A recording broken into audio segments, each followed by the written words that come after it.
এই ঘর কি আপনার? না, আমার মামু। আপনার মামুর? এটা তো একদম ভাঙনের প্রায় কাছাকাছি চলে আসছে, ভেঙে গেছে, আর একটু তো বাকি নাই। না, তারপরে এখান থেকে সরার কোনো ইয়ে করছেন এখান থেকে? না, না, আর সরার কোনো জায়গা আছে? জায়গা নাই না?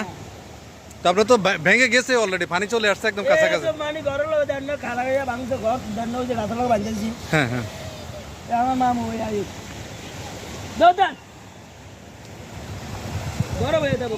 দর্শক, আপনারা দেখতে পাচ্ছেন ভোলা চরপেশন উপজেলার এই বেড়িবাঁধটি প্রায় ভাঙনের শেষ, একদম ফাইনালি চলে আসছে। এই ঘর আপনার কাকা? কতদিন ধরে থাকেন এটাতে? হ্যাঁ, 20 বছর ধরে থাকেন। তো এখন তো এটা তো প্রায় ভাঙার চলে আসছে কাছাকাছি একদম। এই যে আমরা দেখতেছি যে পুরো ভেঙে গেছে অলরেডি। এই যে পানির ঢেউ খেলতেছে একদম আপনার ঘরের পাশেই।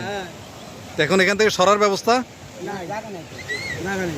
আপনার তো দ্রুত এখান থেকে সরতে হবে, অলরেডি তো ভেঙে গেছে, যাওয়ার জায়গা নাই। তারপর চিন্তা ভাবনা কি এখান থেকে?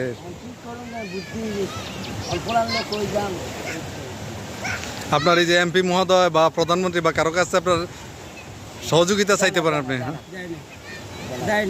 দেয় না? এমপি বা চেয়ারম্যান কেউ আসে না? দেয় না?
আর দক্ষিণ দিকে এক জায়গা আছে, দক্ষিণ দিকে যা।